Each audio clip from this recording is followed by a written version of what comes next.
Hey, hey, hey, yeah, hey, what a time to be alive. I left them for dead, now I'm living right. No new friends, no new advice. That was high then, but we got bigger heights. We got bigger fish to fry. Bet on myself, then I roll the dice. Man, it ain't a gamble if you know you nice. All right, welcome back to Dawn a Dream Podcast. I'm your host, Ara Amen. This is the #1 podcast in Dallas, and I got a very special guest here today, Dr. Michael Burks Jr. Good to be here, man. Pleasure, man. Man, it's been a little journey, right? We met briefly, right? This is my first time, and this is what I love about connections, relationship building, social media. Yep. I literally put a post out yesterday.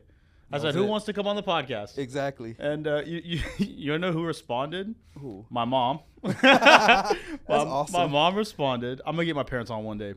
One of my buddies, and he different story, but Oh yeah. and then you. Yeah. I am a good friend of ours, a mutual friend between ours. He tagged me in it. I looked, and I kind of looked at the podcast on Instagram. I was like, man, this looks pretty dope. And I was like, let me go ahead to his page and say, yeah. Not knowing that I was supposed to talk to Michael first and let him know that I was supposed to contact you. But yeah, I saw it and I was like, man, this is a great opportunity. I think I love the format. I love the conversations. I was like, yeah, I just got to jump on this. I'm glad you did, man. And it wasn't like, oh, I wanted to make sure with Michael first, but I was like, hey, I just wanted, if it's him, I was probably gonna have you on regardless. But yeah. Knowing it's a referral from Mr. Burrows, I'm like, okay, this has got to be good. This has got to be good. Any referral from him is definitely beneficial in any type of fashion, whether if it's relational or business.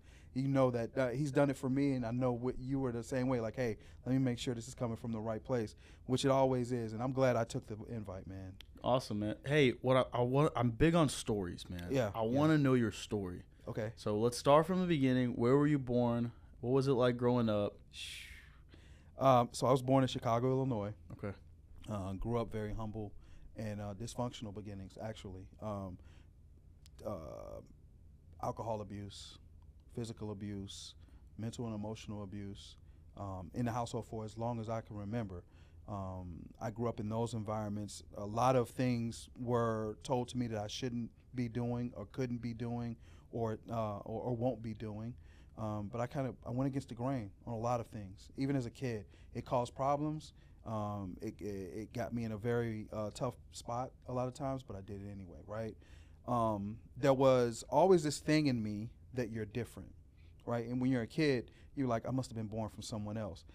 But I always knew I was different. And it through some time, gang banging and going that life for about, 5 or 6 years. I had an epiphany one time. I was sitting with my mom, and I was like, if I don't get out of Chicago, I'm going to die. And she was like, Michael, don't talk like that. I was like, I'm just being real.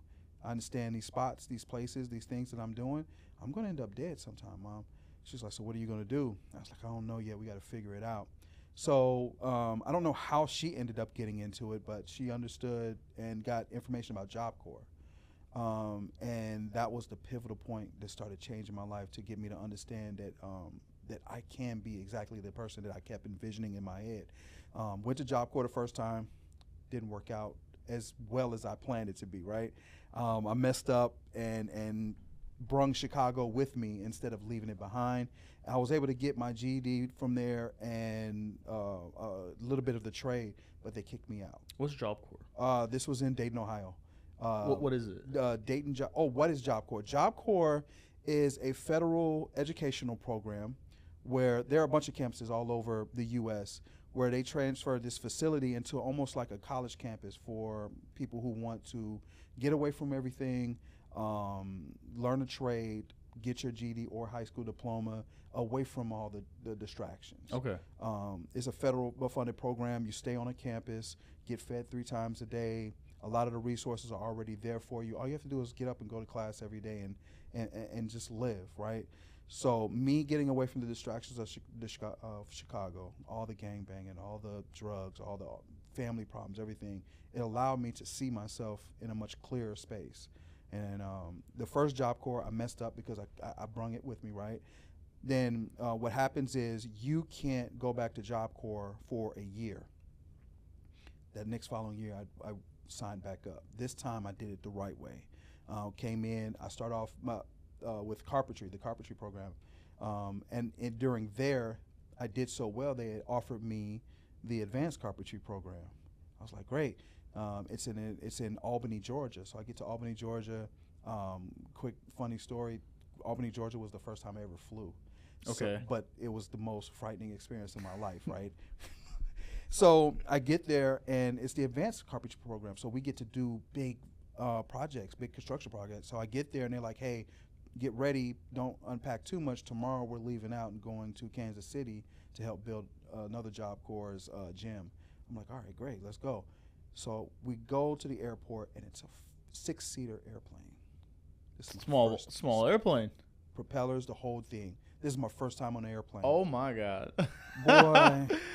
So this thing gets up in the air, and I don't know if you ever been on a small plane. I've been on one small airplane, everything. and I was freaking out the entire time. I went skydiving, and it was in a small airplane. And yeah.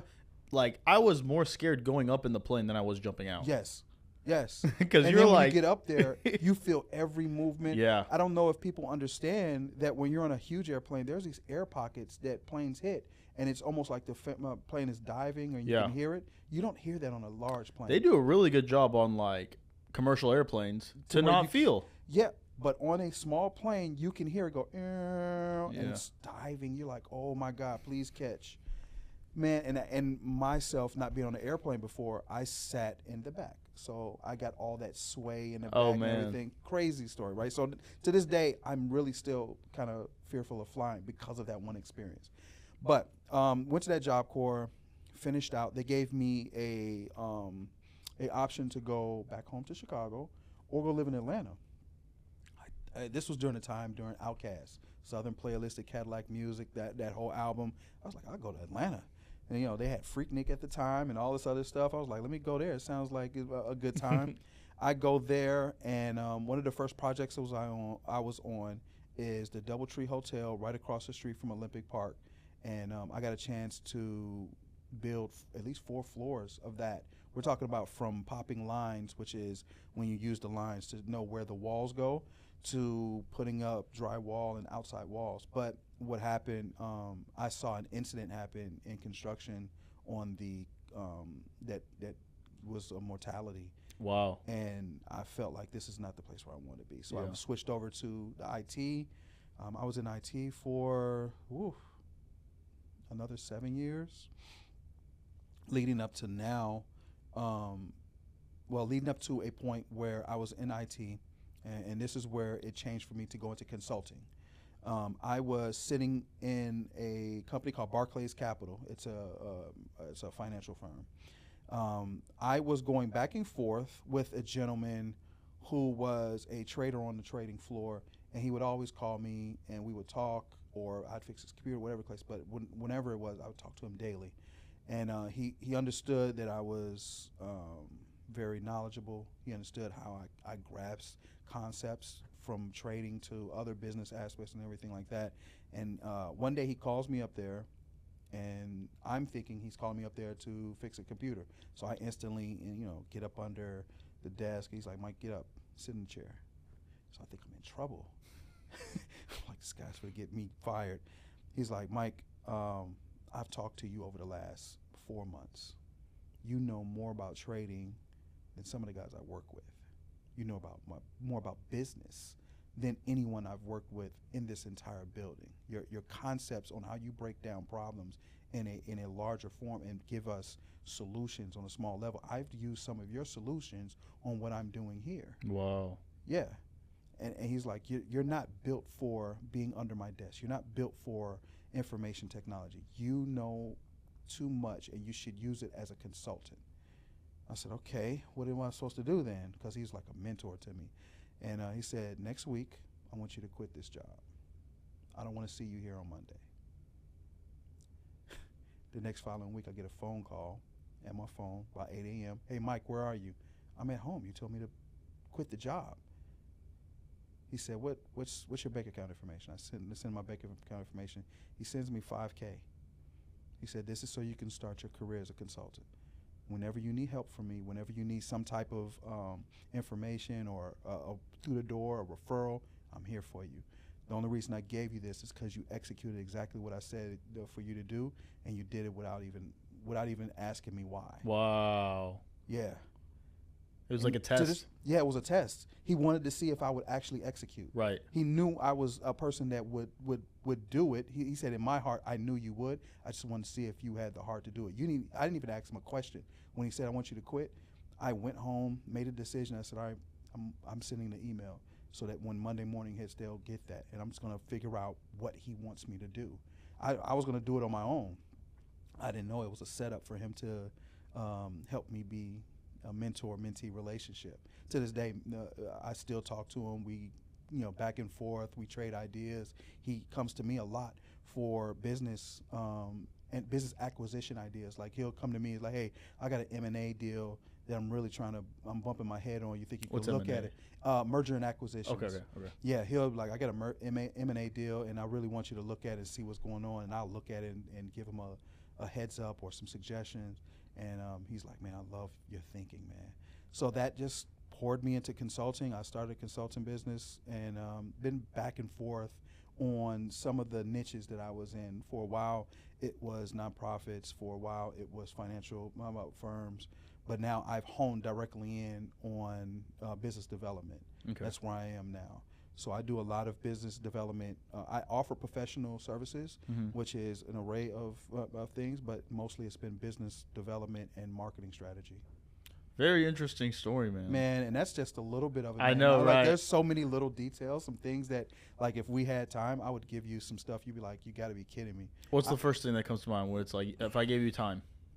Because we got some time. March of 1992, I was in a car with like four of my other friends. We were driving around Chicago, Illinois in a Buick 9.8, smoking weed, having a good time, doing what teenagers do. How old are you at this point? Man, I'm like 17. Living the dream. Living it up, I got kicked out of my mom's house. I'm on my own. I can do what I want to do, so I'm riding around with my fellas. It's funny how, like, it doesn't matter the time. Because that's what I was doing at 17. Yeah.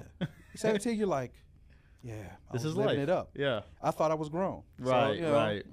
Mom kicked me out, telling me, I don't need you here, this and that, blah, blah, blah. And it wasn't really her. It was the man that she was with that kind of influenced her to kick me out. And we talked about it later on. But back to it. So I'm in the car, and the guys are like, man, we want to go get something to eat. I'm like, yeah, I'm definitely down for that. But as I'm riding in the car, about 2 or 3 minutes later, I reminded myself that I had food back in the refrigerator back where I was at. I was like, nah, I'm not going to spend no money. Hey, guys, take me to the house. They're like, dude, come on. We're already, no, a couple of minutes around the corner. Take me. So they take me to the house. I go upstairs, and I put my food in the microwave, and I look in the refrigerator, and there is not one thing that I want to drink. And I don't know if anyone's ever smoked weed before, but everyone has smoked weed. Ice water is not going to do it. Yeah. I had this real taste right now for, and I still to this day I love it, Squirt. Yeah. The soda Squirt. Yeah. So I wanted It's a great ice mixer. Squirt. So I wanted that, and I'm like, I got to go to the store. So it's March in Chicago. Throw my jacket on, throw my hoodie on, and I walk down the street, make the right so I can get to the store. And as I look in the distance, I see like smoke going on. I'm like, what is this now? Because in Chicago, it's always something. I get closer down, and I see the car that I was just in no more than 5-7 minutes ago. They ran smack into the viaduct. The only way the doctors knew who they were was by their teeth. Oh, my God. They incinerated. Oh, my God.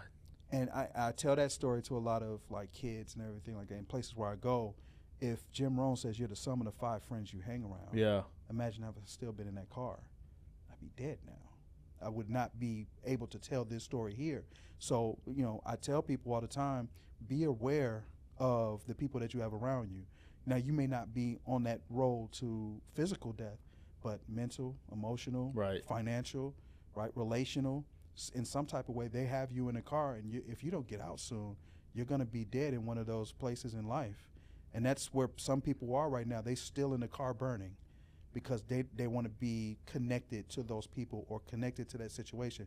They don't have the guts to get out of the car or get out of that situation, so they're burning alive inside that car still.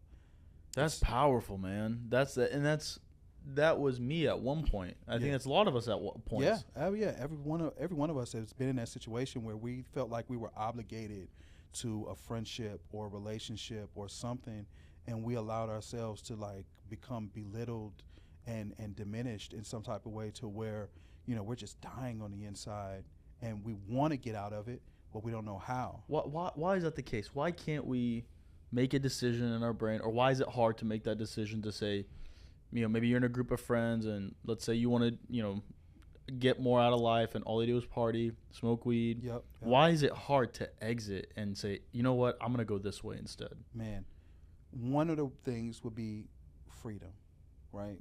We want the freedom to do what we want. Mm-hmm. And in this moment, I am doing what I want, but I'm attached to something that a lot of us don't understand. There's two types of relationships.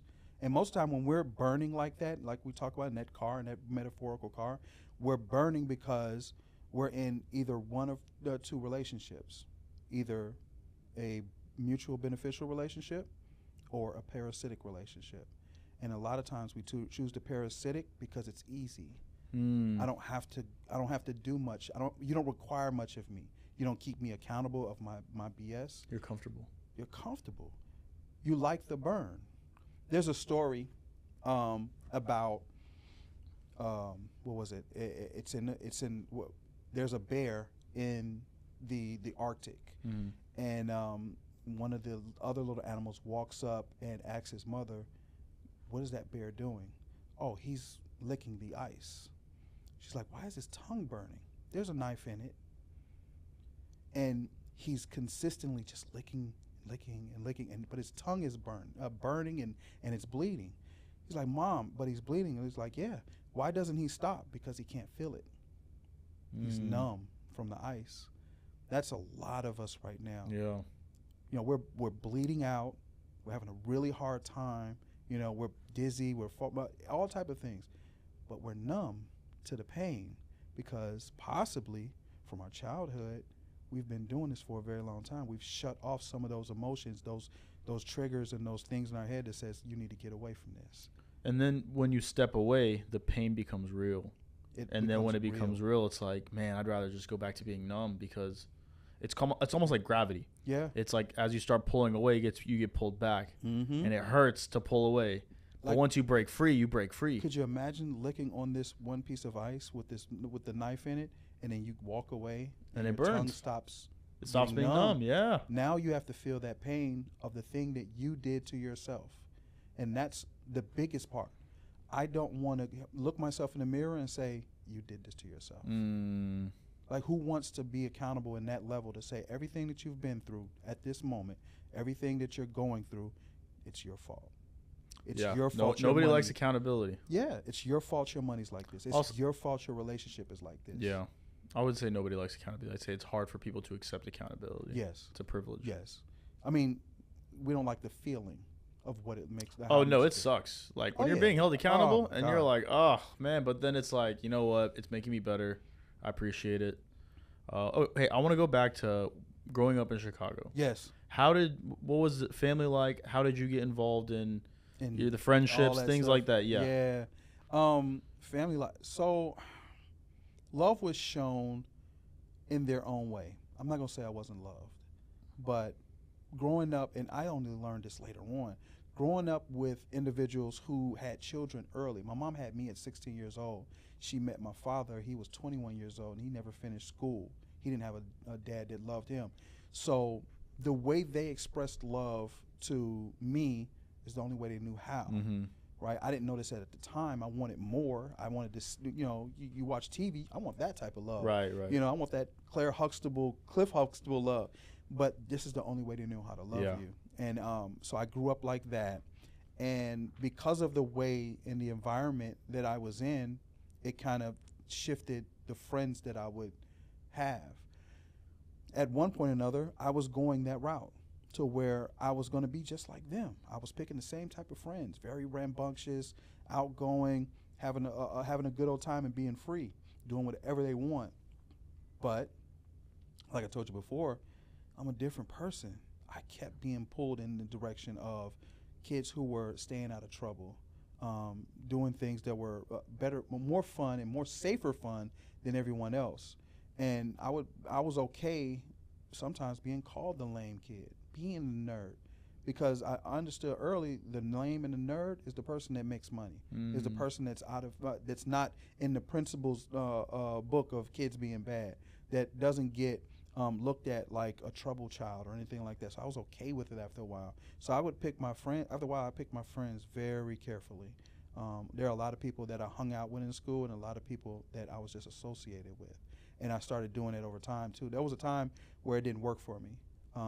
Like I told you, when I got kicked out, I had to take care of myself, because it wasn't just me. It was me and my sisters. Me and my two sisters were on the streets. So I had to figure out, how are we going to get each other? How are we going to take care of each other? So, you know, at 16, 17 years old in Chicago, the only thing that you got is the drug game, you know. So this guy introduced me to, you know, some people, and I started doing that. My sisters were doing that, and we just kind of lived our life for a minute and tried to figure out what it looks like to be 16-year-old, 17-year-old adults. You get what I'm saying? Yeah. Like at this point, you are an adult. You have to take care of yourself. So we're feeding each other. My sisters, man, I love them with all my heart, especially my sister Nisi, Carolyn as well. But there was a time where I just wasn't doing well during this time, and they took care of me. They would come see about me. They would come give me food. They would come make sure that I had things and all that other stuff. But until the moment that I left for Job Corps, they were by my side all the time. So I love the camaraderie and the love that we've always had with each other. We always stuck together. We always loved each other different than everybody else did. But yeah, that environment, it was toxic. My father was a gentleman who grew up around prostitution, pimping, drugs, alcohol. So this was his, this was his thing. And then my mom, she grew around the same environments, but she was a young girl, really didn't finish a lot of education and everything like that until later on in her life. And all she knew was, I got these children to take care of. So they were hustling all the time. They were always trying to figure out the next way, the next possible way. And it hurt the relationships with us, and it definitely hurt the relationships with them. But we were able to get through over time, man. And before my mom passed, I had a great relationship with her. Even though I never let the past and the mistakes that she did hinder me from being a good son to her, and she never let it be to where she couldn't be a good mother to me. Now, I'm not in a relationship directly with my stepfather no more, because of a lot of things that happened over time, and just him not holding himself nor letting anyone else hold him accountable. And I don't operate with men or put myself around men who don't want to be accountable for their problems. Their wrongdoings. I can't do that. I can't sit around that at no point. If you feel like you're always right, or when someone points out you're wrong and you're like, no, that's not, I can't deal with that. I love being around men who are holding each other accountable, and making sure that we're growing. Because if we're not going to hold each other accountable, we're going to be doing things that are going to be hindering our families, our community, ourselves, and I don't want to be a part of that in no type of way. As a man, you have to be accountable not just for yourself, but your environment and the people around you as a provider. So you have to be accountable. And you have to be on point, because if you're not on point, the people around you suffer. Yes. So it's detrimental for your household, for your kingdom. There's a lot of men who don't understand or can't accept that reality. And I think it's because it's gotten so much more difficult to have a family, to provide for them, to give them a good life. So they're just kind of like, let's just go the complete opposite direction. Let's get on the other side of the scale. So I'm the CEO of the One Unified Resource Foundation, which we do mentorship, holistic mentorship for young men and for mature men as well. And the reason I'm in there is because of the one thing I think that accountability that's missing, the all of that stuff. There's one element that has been in our lives for a very long time that keeps us from growing. It is that mentality that as you're growing up, stop crying, man up. This is not, stop being a pussy and all this other stuff, man. we get suppressed so much as a young kid, and we're leaned upon to produce at all levels, produce good grades, produce as an athlete. Results. Everything is results driven for a man. As a man, your value is based on the results you provide. The moment you cannot, you lose value. You're no less You lose value than the thing that whatever they put you with. And now that you've lost value, now you're getting defensive or you get angry, and then they look at you like, oh, you're a troubled child or you're a troubled person, but you don't remember or you're weak, and that's the biggest thing now. And I think that thinking that environment as we were growing up, I think that took us into a very bad space, and we can't hold ourselves accountable, because the moment we hold ourselves accountable, now I have to cry. Now I have to be weak. Right. Now I have to be vulnerable because I did wrong.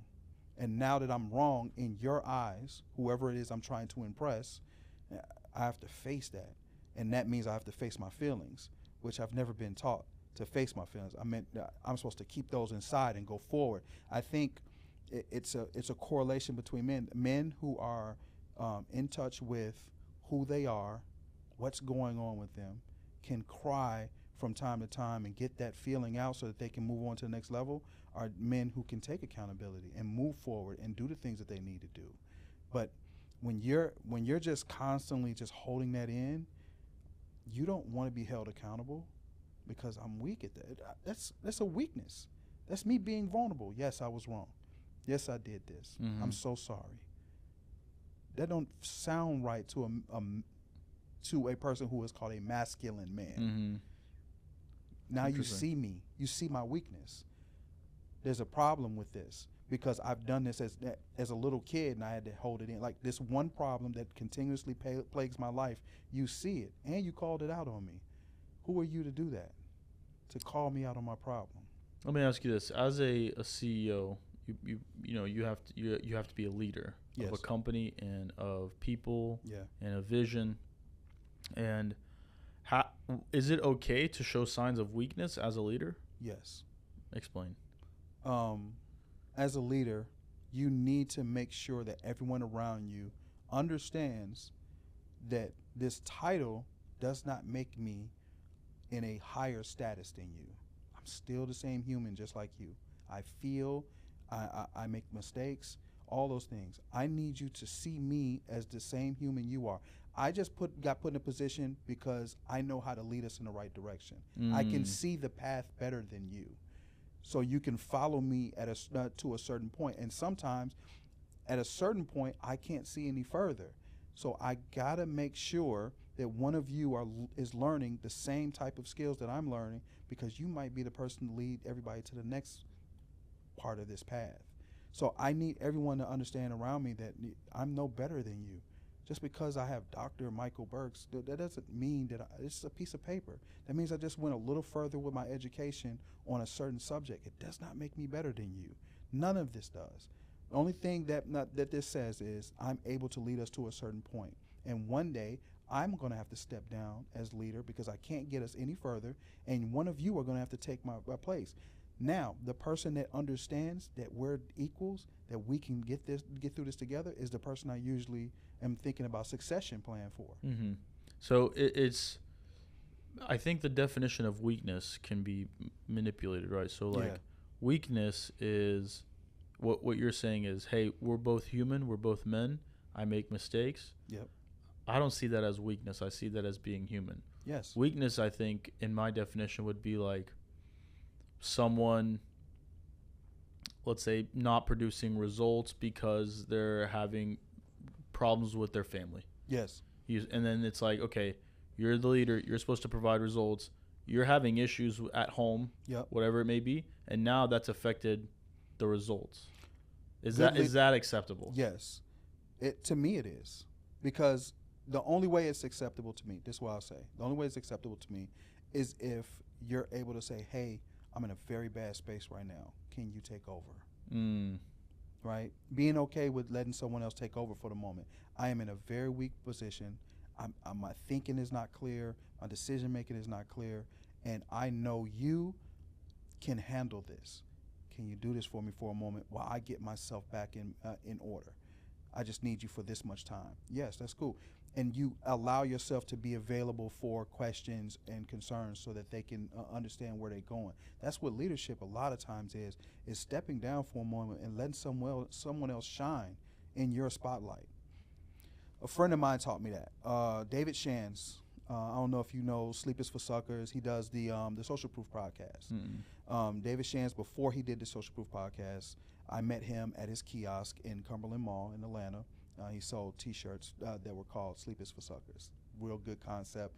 It was all about being a boss and just working until you can't, you can't operate no more. I was at the kiosk and I asked him, because I was in a mentorship program with a gentleman where I loved what he was doing, loved what was going on, but I wanted to excel. I wanted to go further. And he looked at me, he said, Mike, sometimes it's not your time and you need to learn how to shine in someone else's spotlight. And I didn't understand it fully then, what he was talking about, but as I grew, as I moved forward, I understand that sometimes as a leader, you may not be the front runner. You may just need to be the guy that can make the other guy ahead of you shine brighter. The flag carrier. Man. That's what we call it. Yeah. I mean, a flag carrier. A rocket it can only go so far with the boosters on the side. Then they have to come off. If you try to go any further with those boosters on, you'd never make it out of the atmosphere. Sometimes most of us have to understand we might just be boosters. We might just be propelling the rocket to a certain level. It doesn't mean you're invaluable, because without the boosters, it would make it to a certain level so it can get to that higher level. It's like being Klay Thompson. Oh, man. Be Klay. It's okay. Be a role player. One of the best shooters in history. And people won't say it out loud. Yeah. But Klay is an awesome role player. He understands who he's supposed to be. Like, some people are great at understanding, I'm a role player, let me go out and make sure this happens. Other people are so hell-bent on being the number one, they'll hinder the entire team. I see. I don't think that's weakness, though. I think that's knowing how to play your part. Yeah. So. I mean, weakness is in its perception. Like, let me say this. Like, Kobe Bryant never showed weakness. Would you agree? Yes. See, that's the mentality I admire. But which is if tough. You're good, it's tough. There's a part in there where he shows the weakness. Explain. One part. I would say it was when he sent that. I think it was when he tore his Achilles and he knew it was over, and he wrote that letter on social media. I think that was even before then. He showed his ability, his non-ability, to allow you to know any fault in his game. It drove him to create Mamba mentality. Like, I got to create this thing. I have to go further. I have to go harder. Think about the time they talked about when he was in the gym, right? And one of the other players came in, and Kobe was in there, he getting it in, game speed, shooting around, everything like that. The other guy comes in and he starts practicing. Now, the other guy finishes and he's ready to leave. Kobe makes it his mission to practice just that much more. And then he asked me the next day, why were you going so hard? Why'd you stay there? Because I had to show you that I'm willing to work harder than you. His weakness is, I care about what you think of me. Oh, wow. Interesting. So he created Mamba mentality, who he is, how he works, how he operates, because he cared how people thought of him as an athlete. And now I created this new persona, this thinking, which was great. It is amazing. Like, I want to dissect it myself and try and get some of that myself. But that was his weakness. Obsession with knowing and you knowing that I'm better than you. You'll never be as good as I am. And that's a weakness. But it's not a bad weakness. It's a good weakness. This is the problem with most people. Like Michael Jordan, his weakness is being like ultra competitive in everything, like golf, gambling, and it's like, if people would have dissected Mike's mentality and how competitive he was, they probably could have beat him. Like, think about using his competitive Against him. against him. Right. That was the way to beat him. Or like Russell Westbrook. Oh my God. Like, he's just like that a kid is soldier. amazing. Like a soldier, all out, sold out, but it was a weakness. Yeah. I'm here for the team. That's interesting. Yeah. You just have to understand, words don't just have one meaning. Mm-hmm. They're just not one dimensional, right? Just because someone says you are aggressive doesn't have to mean that's an evil or bad thing. Being aggressive sometimes comes in handy, right? There are words that people use that they're just, when you hear it, the first thing you think is a negative tone to it. You have to understand there's two sides to the word. There's two sides to every story. There's duality in this world. It just depends on how you look at it, and that's a mentality thing, right? Do I look at everything in a negative aspect, or can I see the positive in most things? And that's the kicker. Sometimes people succeed because they see the positive in every piece, everything. That can also be, we're going to seeing the positive and being too optimistic. Yeah, and you have to have a balance, right? Understanding. I told a friend of mine one time, he was like, man, how are you able to keep this even tone, keel, your vibe and everything like that? Because I understand that while things are good right now, sooner or later there's a storm to come. Facts. I got to be ready for storm it. Brewing. Now, once I get in the storm, I don't panic. I get through the storm, because if you panic, you can't think your way through the problem. Yeah. But Logic goes out the window. But I'm also knowing in the storm, it's going to get good in a moment. Mm-hmm. I'm always aware for the next, because everything's in a cycle. I have to keep it even keel, because when it's good, it's good. When it's bad, it's bad. Just take care of it. When it's good, enjoy the good. When it's in the bad, solve the bad. And if you have that thinking, life won't surprise you. Life won't put you in these places where you're having high anxiety and I don't know how to do this and I can't do that. Bro, everything is solvable in good and in bad. Just figure out where you are in life and just relax. Sit back and look at it. I'm not super spiritual, right? And most people aren't neither. And there are some people that believe in certain things. But there's a story in the Bible about, when the disciples came to Jesus and was like, yo, there's a storm coming. Like, it's going to flip us over. Jesus gets up with a calm voice. I told you what to do. I told you could talk to the storm, but let me show you how to do it. He does that, walks out on the water, and asks one of them to get out on the water. How calm do you have to be in the middle of a storm to go walk out on water? How calm do you have to be? That this means nothing to me. Right? So you have to take that same thinking when it comes to life's problems, business, relationships, friendships, all that. Stay calm. The solution will present itself to you, and that's how I operate with consulting. Right? We go back to my consulting. I don't panic. Okay, so a person calls me. Oh my God, this and that. Da, da, da. That's fine. I'm okay with that. Give me a little moment. I'm gonna come back with a solution for you. Just relax, sir. And I come back with a solution. He's like, I don't know how you do it, because none of this shakes me. When you are calm, clear, the clarity of your thinking just unravels itself, and thoughts just come to you. And I used to panic, I guess you could say. Yeah. And I realized if I just stay calm, things just the idea just pops in my head, and it's the craziest thing. So two things. One, I wasn't always calm. I just want everybody to know that I was not always calm. I was not always this kid that was like this, but I was angry all the time. So I had to learn how to control my anger, and that's where the calm came from. But the second part is later on in life, even we're talking about recent, this new calmness that I have, this new character that I have, learned from watching this show. I watched a show called SEAL Team, and there's this dude who's Bravo 1. His name is Jason Hayes.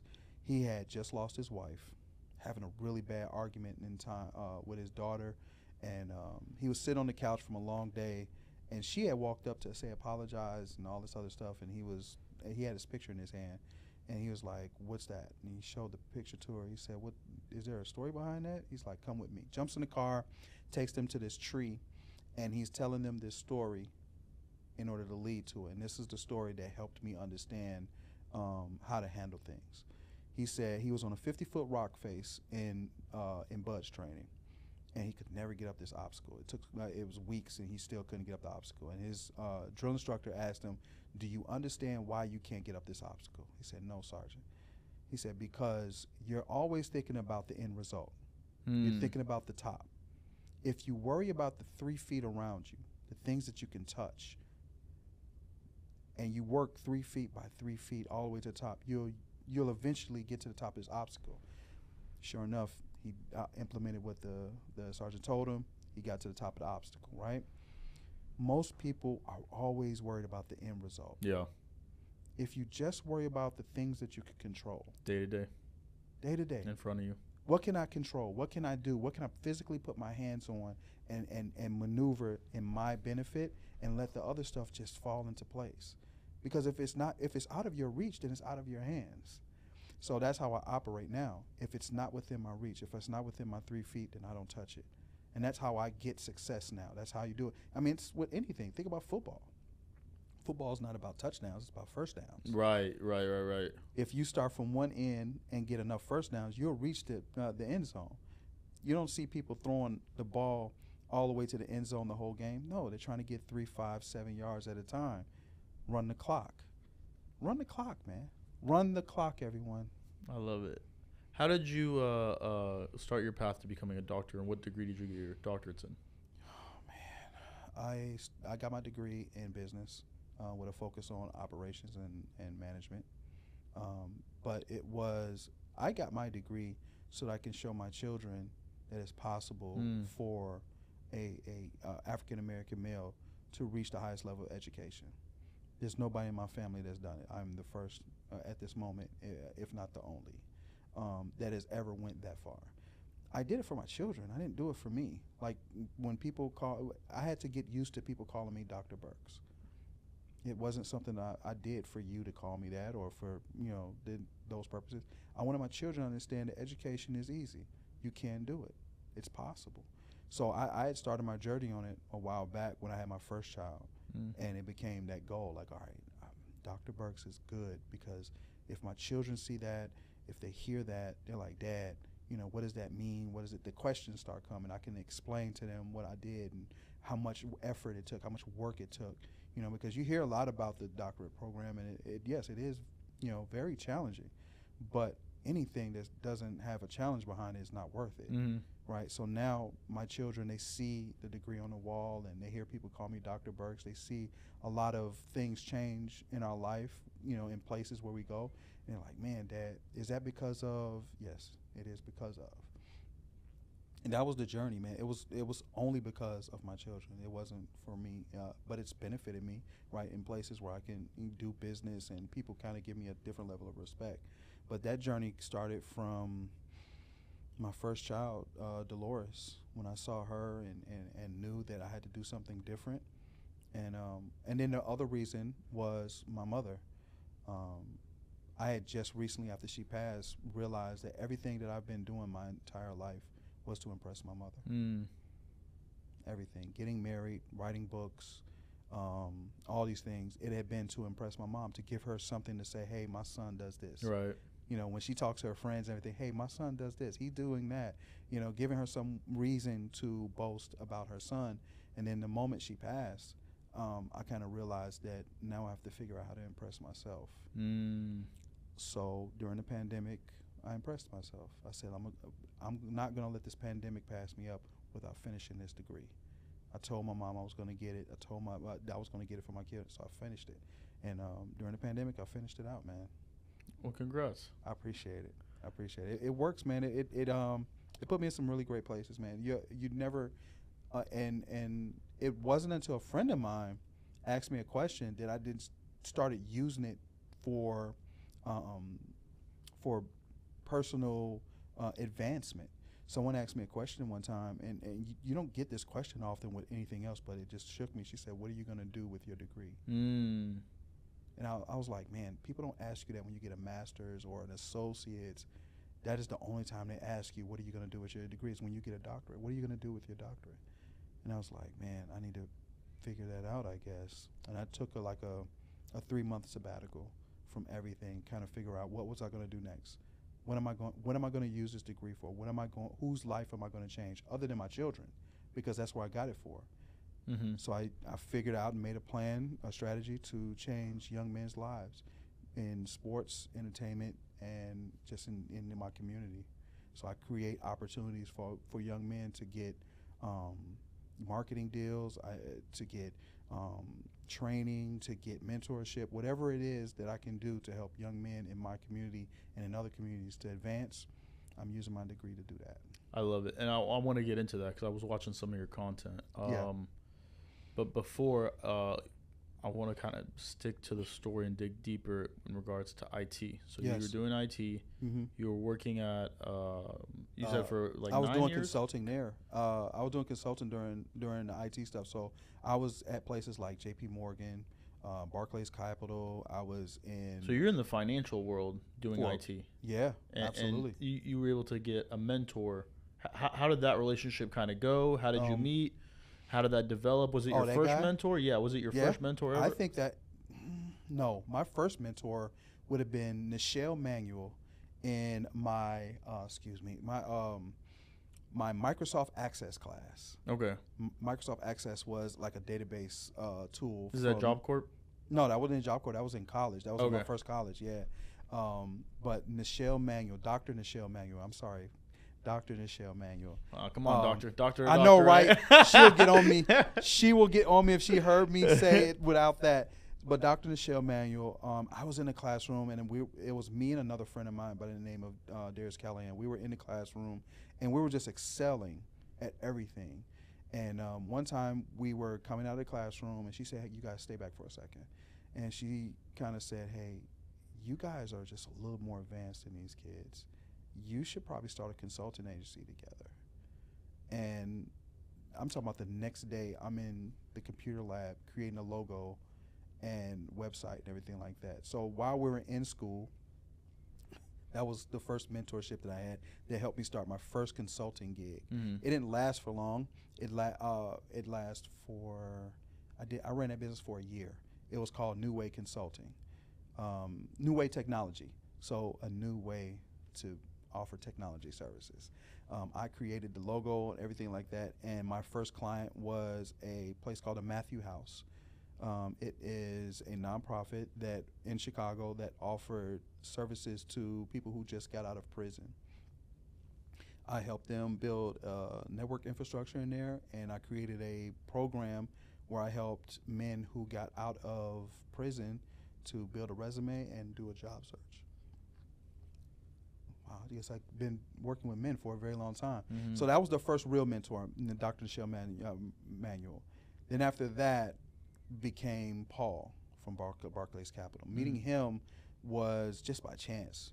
He was just one of the clients on the site that just seemed to have a bunch of problems with his computer. You know what I mean? He was always inside my ticket. He was always inside my tickets, right? And Paul, after a while, would ask for me because, one, I dressed like a professional on site. I didn't dress like with jeans and stuff like that. I would have slacks on, a polo, and I was up under with dress shoes on, the whole deal. And I was always in some type of professional manner, even under people's desk. And he kind of liked that. He loved that I would come there on the trading floor looking like someone that belonged on a trading floor. Right. He complimented me on that plenty of times. And then, we had conversations sometimes because I would ask him questions about what he's doing and trying to understand. And then I would come back with information with him. He's like, "How do you understand that?" I was like, I just looked it up. What type of questions would he ask? Like what type of questions I was asking? So one day, because at Barclays Capital, we had access to the same news they did. And I was watching it. And I think what triggered it is there was a tsunami in Southeast Asia or something like that. And I came to him, I said, that tsunami in Southeast Asia, did that affect distribution of these three products? Because they have a port over there and that's where the product comes from. Mm-hmm. He was like, "Yes, it did." He said, "Why'd you ask that?" I was like, I looked and I saw that the stock was going down all this morning. He was like, "So you understand a little bit differently. So let me help you out a little bit more." So he helped me understand that through that questioning, that something happening in Southeast Asia, this event on the port where distribution of a product that was supposed to make it to the U.S. can affect the markets. Mm-hmm. And if you know this, you can trade the markets. Right. So he was like, your thinking is a little different. I got to keep you nearby. Let's do lunch. And we're talking, and he's teaching me about, some of teaching me about pips and looking at candlesticks and just asking me questions here and there, seeing if I'm going to do the homework and learning little things at a time. And then he would talk to me about things that affect business from a financial level. He was in what I told you, mergers and acquisitions. Mm-hmm. So just understanding, profit, going online and how to look for the budgets and looking for their income statements and everything like that, and looking at an income statement and understanding if a company is in trouble. To this day, I can go in a public company and look at their income statement and their balance sheet and everything, and I can tell whether or not if they're in trouble or not, right? And then I go into the market and kind of look at some of the things the CEO has been talking about. And I just analyzing data and be like, yeah, this is something that we need to step into. So that was the beginning of that mentorship, and we would talk back and forth, and he would give me knowledge, and then it moved from just regular knowledge to high-level knowledge, how to talk to certain people. If you're ever going to meet up with a CEO, what are some of the conversations are you going to have? And he taught me a very valuable lesson that I used later on. Someone asked me why I did it. So I'll tell the story and then get into the reason why I did it. I was in a place where Dr. Eric Thomas, I was working for him. E.T.? Yeah. What? Yeah, bro. The hip-hop preacher? Yes, sir. I worked for him when he was down here. He did the 1%. He did the 1% More tour here, and I was on the team helping him out here for that.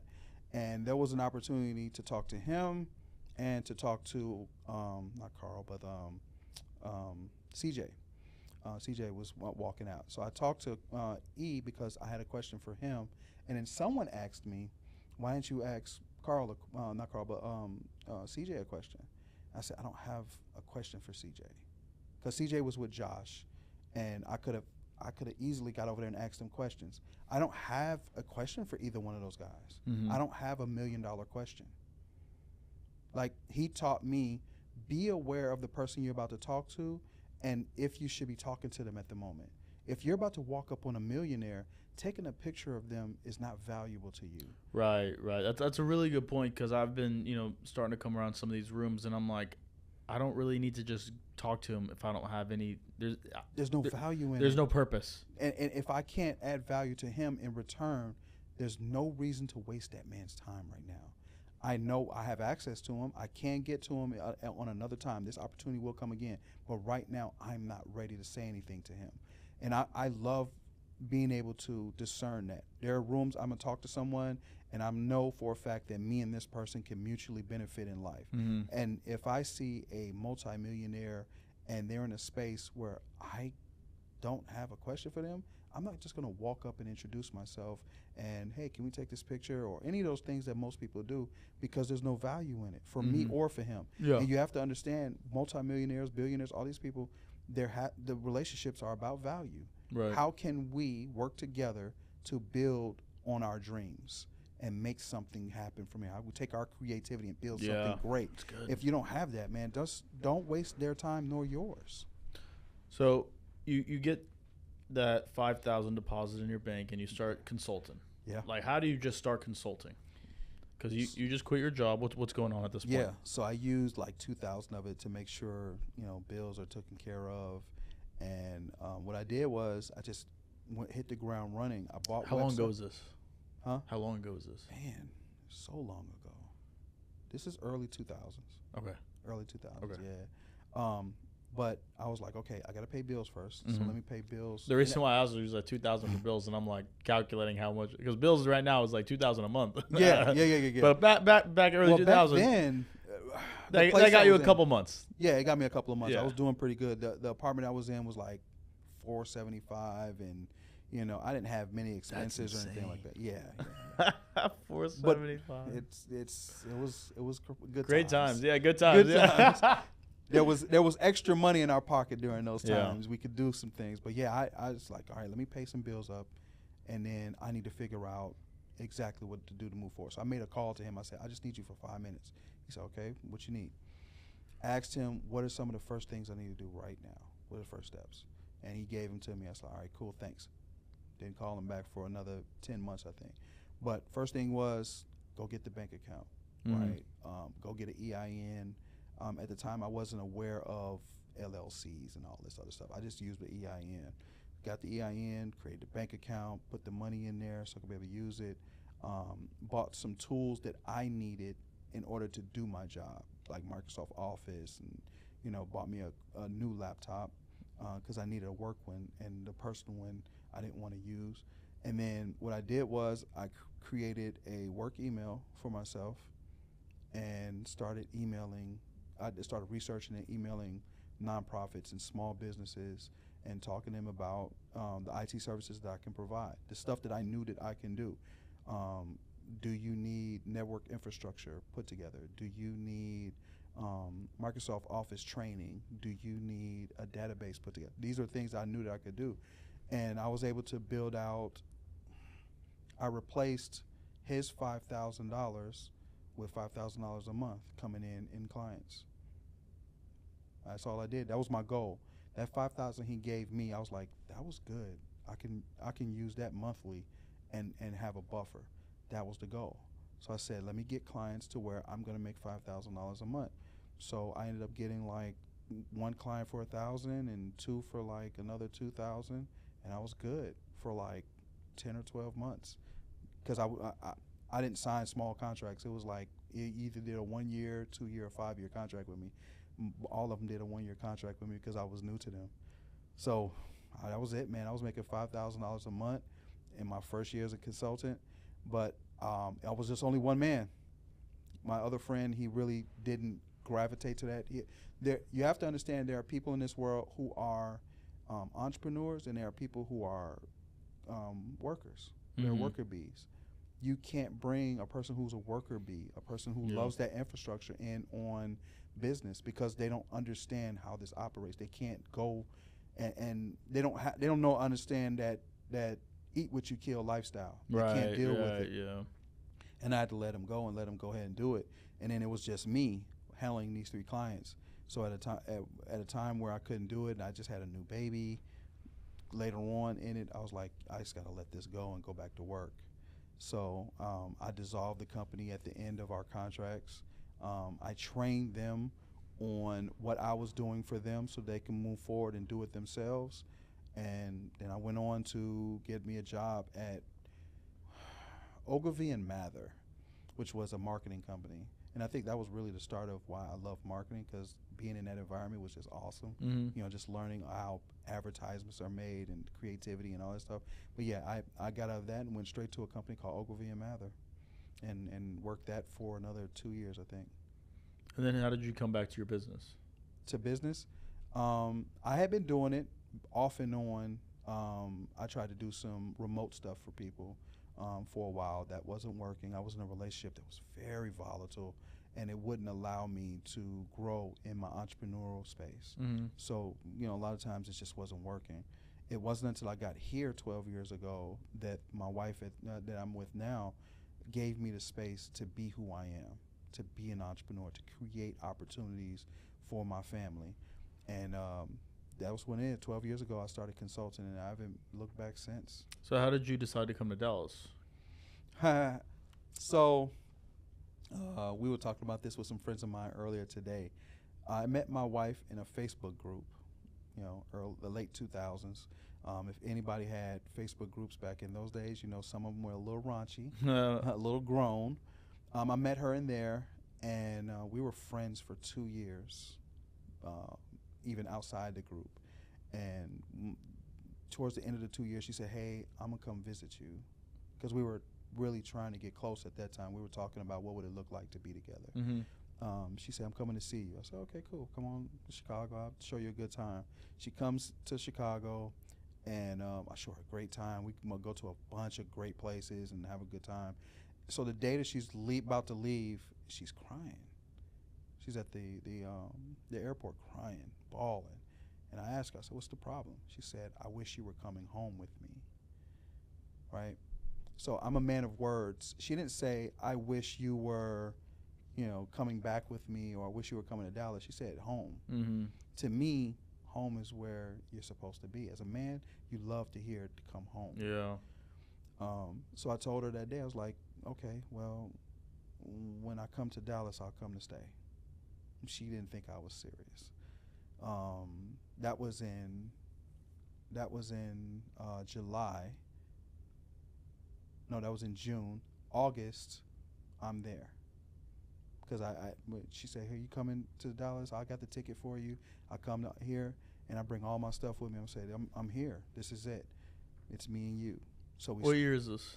2015. Okay. Yeah, I've been here since 2015. How do you like it? I love Dallas. I love it.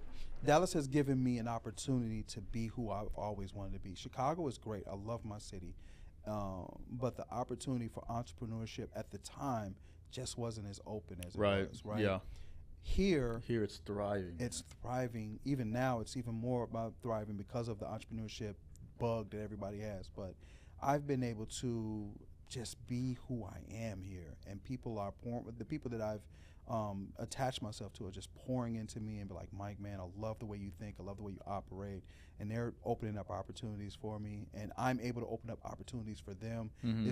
I just got a lot of mutual relationships over time that have been getting me. And then, there's a lot of great things to do here. A lot of people don't take out the time to really just go online and trying to find some of the great things to do here. You just do the same thing over and over again. Dallas has so many amazing. Some of them are even free. Yeah. Yeah, to just have fun, man. And there's like the gaming museum. Mm-hmm. There is. I love you guys' aquarium here. Mm-hmm.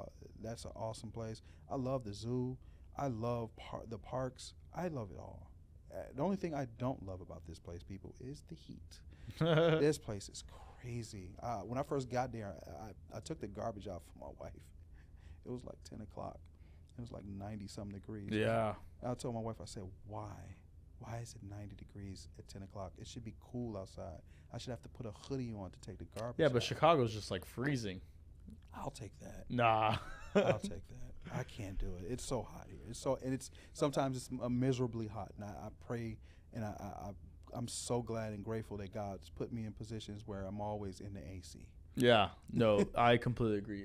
I need to have, like, air conditioning is one of the greatest inventions. It's like internet and air conditioning. That's it. Man, give me my internet, my phone, and the AC, and don't bother me for a few hours. I love it. So what are you in right now? What are the businesses you're involved in? What is it that you got going on? Oh, wow. So 1120 Ventures, we do professional services, open up opportunities in entertainment, sports, and business. One client of ours, one partnership that we have right now is 5430 Alliance, which is the NIL collective for Colorado University. Mm-hmm. Right now we have about 120 access to 120 athletes, and helping them get corporate partnerships for NIL deals through that collective. So we partnered with them and helping out with those type of things. I've partnered with a few ex-pro ball players to help them with helping them build their brand and build out some speaking engagements and things of that sort.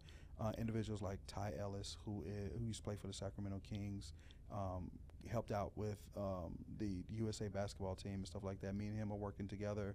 I have worked with did work with a guy named Igor. He did professional training. Mm-hmm. He introduced me to a lot of people. We were able to get a contract with the Texas Rangers with that.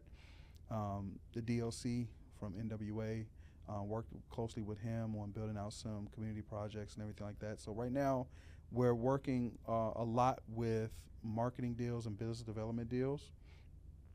Outside of the consulting company, on my personal side, building up to some of the things I want to do over the next 15 to 20 years. I'm working on a development project in South Dallas, trying to build some infrastructure out there, bring some more money to the area so that area can thrive.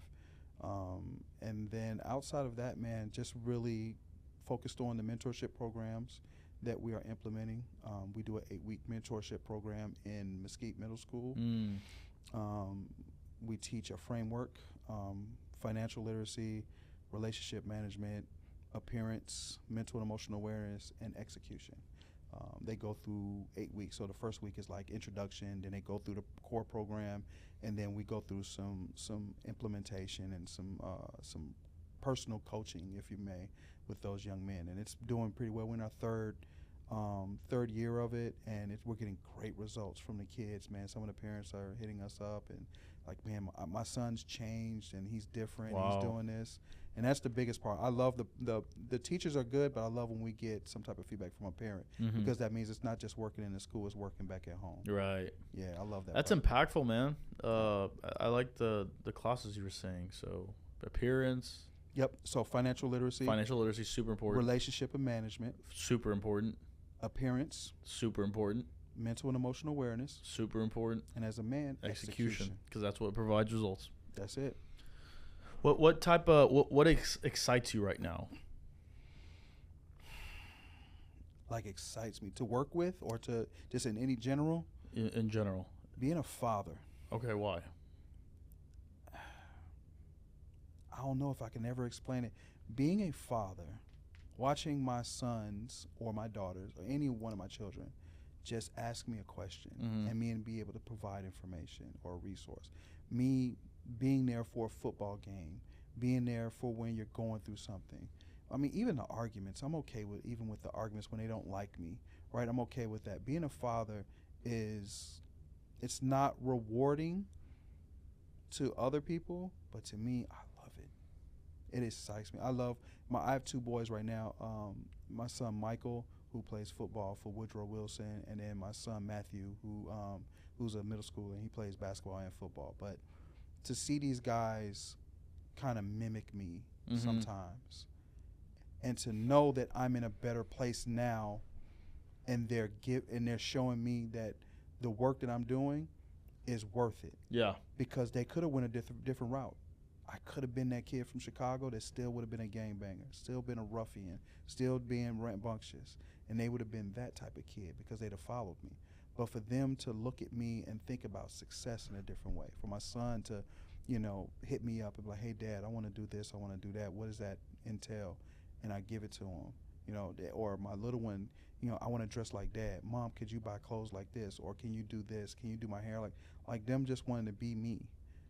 That's the part I love. That means I'm being a good father, that I'm showing them, because I know that me being a positive individual, it's rubbing off on them, and now I don't have to worry about them, because if they want to be me, I have to just keep being me in this space. And that's one of the things that most men don't understand. The guy you are is the kid that you see. Explain that. The guy you are is the kid that you see. Yeah. That if you're not an individual that's holding yourself accountable, treating the people around you right, having great relationships, financially responsible, mentally and emotionally stable, right, executing on all your goals and everything that you want to do, what do you think your children are going to do? These are boys who want to be like their dad. They're going to follow what they see. Right. So if you're not the man that you want to be at the moment, just know that the children that you are looking at are a product of it. More is caught than taught. Man, you're a product of your environment when you're a child, right? And if you create a better environment, then you'll create a better child. Yeah. Most times. Right. We have to understand that children are human as well. Right. And a lot of us have to make our own decisions. But it's hard to make bad decisions when a lot of good decisions are happening in your presence. Yeah. That's interesting. What are you excited about in business right now? In business, I want to work with young athletes who just come into the league. I want to work with young athletes who just come in. I want to work with them on a very personal and one-on-one level. I want to help them both on the emotional and mental side and the business side. I want to just both of those at the same time. I want to make sure that we're not making bad decisions as a athlete, right? We got a lot of money, we got a lot of opportunity, we got all this and that. Let's not squander it with childish thinking or childish ways, or It's tough. It's tough. Being young and getting. But the problem is having yes men around you. Yeah. People who are okay with saying, yeah, do that because their check is involved in it. I don't care if my check's involved with it. No, don't do that. I'm going to be your surrogate father figure for a moment to let you know that is not the right thing to do. Now, you can do whatever you want, but I'm going to be the voice of reason. Do not do that. Don't go that route. Don't post that thing. Don't say this thing. Don't go with those people. Do this and do that. Those things are better for your brand. And then on the other side of it, putting them in a place where they understand contracts, understand their business moves, understanding that if they have a platform, they can use it for some of the dreams that they have of their own. Some of those guys have great dreams, but no one's helping them put those dreams in place. Mm-hmm. They're just like, hey, go out there, play basketball, It's man, just we a got dream. this. Yeah, and it'll just be that sometime. I want to help them build out the best life possible from the platform that they're in, football or basketball. And it's going to be difficult. There are guys that's going to fight the process, but I'm not there for that. I heard a story one time, and this is the reason why I do things in the manner that I do, and I'm okay with who does and doesn't. A man was standing at a pier up here, and he's looking out, and there's this little kid walking on a beach. The kid notices there are starfish far as the eye can see. The kid is like he looks super sad. The guy looks over at him, and the kid bends down, picks up one of the starfish, throws it into the water. Mm-hmm.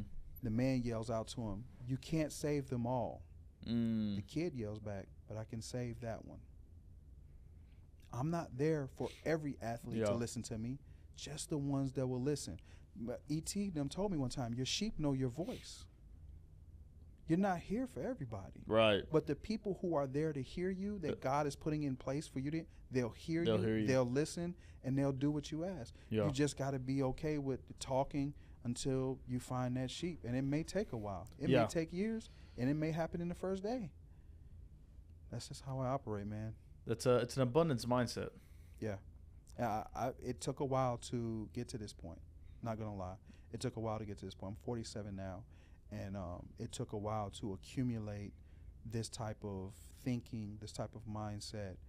But once you get to it, it is so relaxing. Because you don't have money is not a worry to me. Mm-hmm. I can create money because I'm a person who can create opportunities to make money. So I'm not worried about that. I'm not worried about relationships because I'm a good person to me and to the people around me, and I will attract great relationships. Yeah. So I don't have a lot of worry. So the abundance mindset is, as long as I keep being me and the best me that I can in every environment that I step in, it'll all fall into place. I'm not worried about it. It's exciting. Yeah. I have a couple potential connections for you now that I know a little bit more about what you do. Man, I appreciate it, man. What questions do you have for me? Why podcast?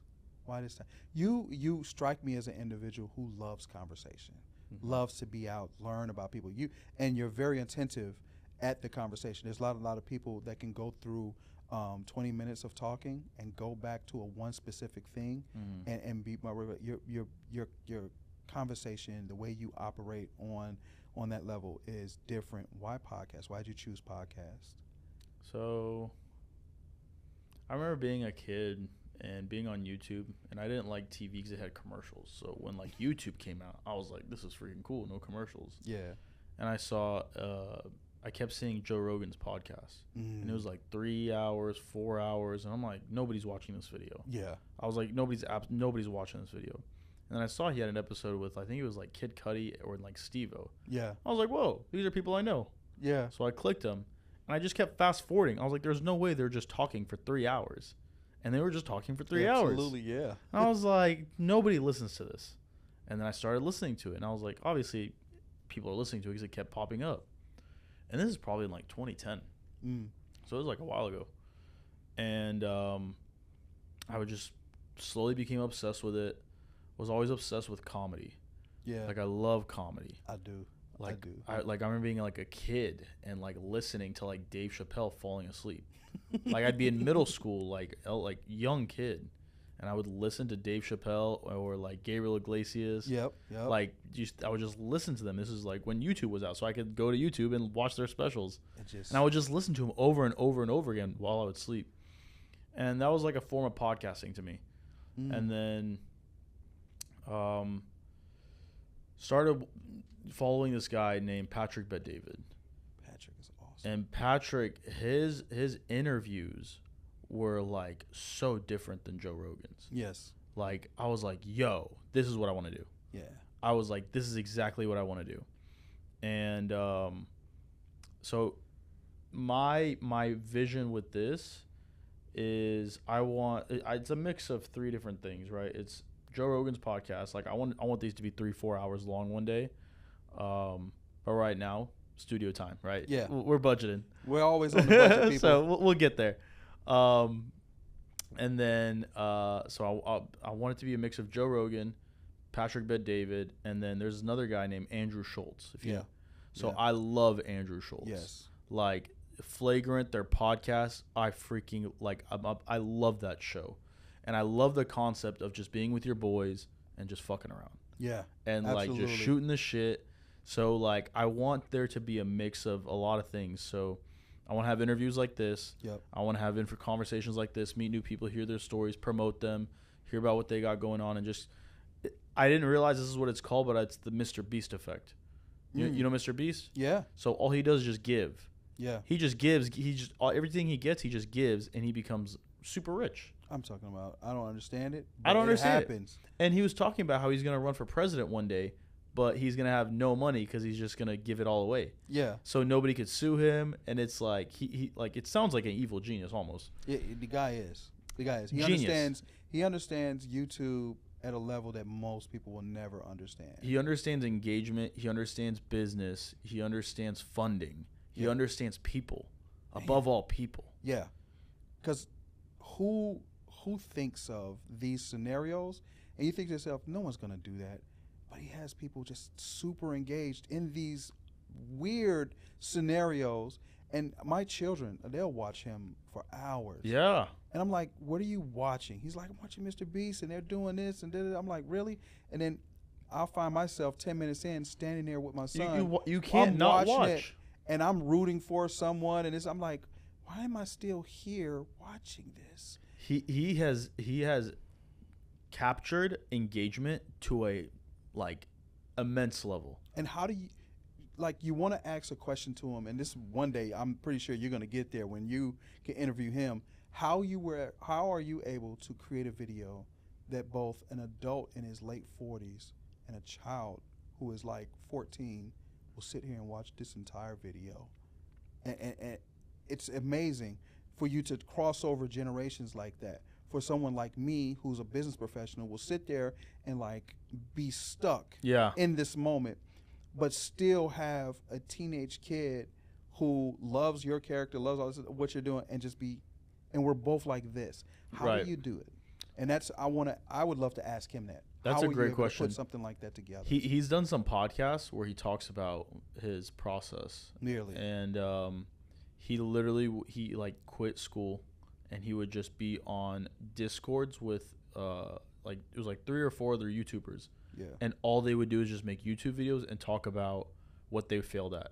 And so like all 4 of them were making YouTube videos, growing together. They all got to like I think 1 million subscribers together. The other 3 end up quitting. But because he was saying that, I'm not just learning every day by myself. I'm learning every day, and then all 3 other people are giving me feedback. So it's 4 people compounded into one day. So he had that over 4X'd years. his brain. 4x his brain daily for years. Jesus Christ. And then that just compounds, right? And then also he has a consulting business. So he can, I don't know if it's a consulting business, but he consults other YouTubers. Okay. So he watches their YouTube videos and he says, do this, and like boost their engagement and boost their like subscribers and all that stuff. So he's able to, not only did he get the 4X on the brain, but he's like using data to test on other people's pages and how what works, and he can bring it back to his page. Yeah. This guy is amazing. So, but yeah, Mr. Beast effect. So I want to do that with this. Yeah. I want to have episodes where, bring the boys on, interviews. I want to eventually do this live where like we record it and then we like rent out an arena and then I have multiple interviews, debates, sessions, artists, comedians, fights. Yeah. I know some fighters in my network, and I think it'd be cool to give them an opportunity and just make big events. I want to make big events. Yeah. Everyone gets dressed up. We come out, have a couple drinks, have a good night, bring your lady, make it entertaining, sell tickets, make it a show. That would be awesome. And that's the vision with this, man. I think I got a great idea for you. I think I'm gonna have to. I don't know if we'll be able to do it in such a short period of time, but I'm gonna talk to you off camera, man. I got a great idea for that to even start, man. Yeah, I'm excited, man. So it's $1 and a dream. Absolutely, that's all we have. That's all I have, and really, that's all I really need. Like a lot of times, the rest of it will fall into place. All I need is a few dollars to take care of the money part, the little whatever people need, and then the dream just makes it happen, though. Like I love dreaming. Me too, man. I'm a dreamer. Like people close to me know I'm a dreamer. I create scenarios in my head that are so vivid and real to me that like if I wake up from it, I'm kind of upset that it's not happening. Mm-hmm. I tricked myself into thinking one day I was daydreaming and went to sleep, and I woke up and I really thought that I was supposed to go when I woke up to this place, this event. I told myself something. I was supposed to go meet a billionaire, and in my head, he accepted my email, and we were talking about going to lunch, and he was talking to me about a deal and all this other stuff. And when I woke up out of my sleep, I literally looked at my clock. Oh man, I'm late for lunch, and I had to stop. Wait, Mike. That was a daydream. You really didn't reach out to that man. So right afterwards, I did. I sent an email. But what I'm going to do is I'm going to email him every month until I get that lunch. Because I am a true believer now of what Denzel Washington said. Mm-hmm.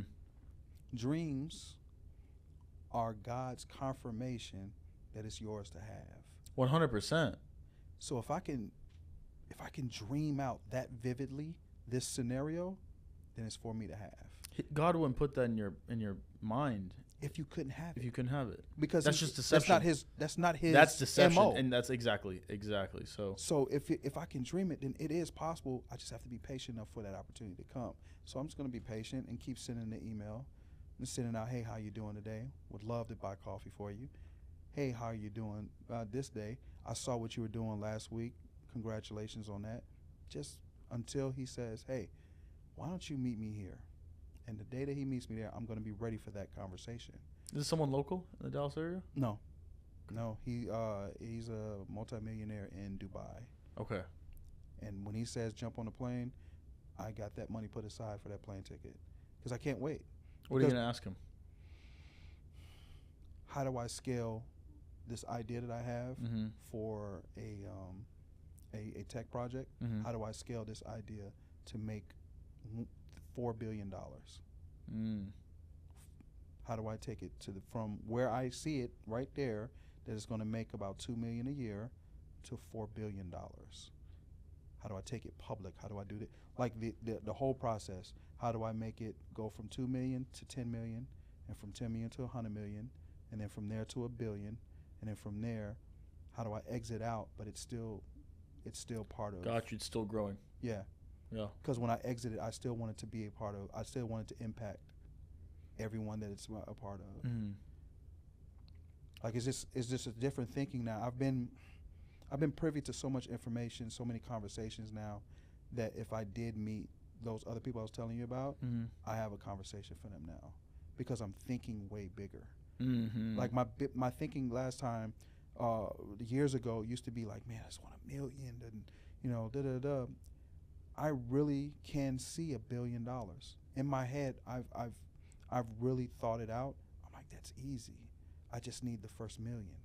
That's it. Because first $1 million is always the hardest. That's what they say, and then they say after that it's easy to scale it. Well, I want to prove them wrong. I want to get to the point where like, no, it's not easy. But if I don't prove them wrong, guess what? I just scaled $1 million into 5 million. And now I know how to scale it to 10 million. I'm going to learn a skill. I'm going to learn how to be better, and something I can bring back to my children and get them to understand. This whole entire life that I'm doing, of course, as you can hear, is so that they can understand what to do next. Yeah. Everything that I'm doing is so that they can do it next. I'm going to leave behind two things. I'm going to leave behind financial resources, and I'm going to leave behind knowledge. As I'm learning all of this stuff, as I'm getting all this, there's a book that I'm writing. It's going to be a book for the family. I'm not going to publish it anywhere else. Got you. I'm going to have episodes that are just for the family. That's what I'm talking about. In the vault. It's going to be the family vault. I mean, because think about when we were growing up, we didn't have videos and Instagram. Right. We just have the memories of our family members in our head. Yeah. But now, like if I passed away in the next 20 years, whatever, my children can go on YouTube, on Instagram, and hear their father talk about what he believes in. That's powerful. This is the first time ever, like, I don't have a recording of my great-grandfather. I don't think I have a picture of him. So it's like, they're going to have all this. All of this. Which is crazy. 10 generations down the line, how is he thinking? And that's the thing, man, because it's like, if I can, when I change this, change our, like, last name forever. Yes. And it's, my father changed our last name forever because he decided to migrate over here. Oh, wow. So I was born in Kurdistan, which is in northern Iraq. And mom and dad, they're like, this is not where we're going to raise a family. Yes. So we came here in 1997. So I wasn't born here. We moved here. But we moved straight to Dallas. So I've been in Dallas since I was 2 years old. Jeez. And so they broke a generational curse. It's up to me to break another one. Man. And so it's there's a saying, and it's like, show me the great man who's the son of a great man. Like right now with what LeBron and Bron are doing, it's very difficult for a reason. Yeah. It's cool that Bron, you're great, or LeBron, you're great. Is Bronny going to be great? Yeah. Because we haven't seen that. Only time will tell with this now. Right, but we've never seen it. There's never been a time where you've seen a father be the coach and the son play on a team. Right. But both of them playing on the same team together. But what about like a Steve Jobs? Yeah. What about his kids? None of them are creating revolutionary businesses or ideas. None of Elon Musk's like. Wow. So this is like in any aspect of life. It's not happening. It's very rare. Gee. It's very rare. So the great man who's the son of a great man, that's the goal. Man, and it's a lot of pressure on the son. Yeah. It's a lot of pressure on the family regardless. And that's one of those things that I kind of keep in mind for my son.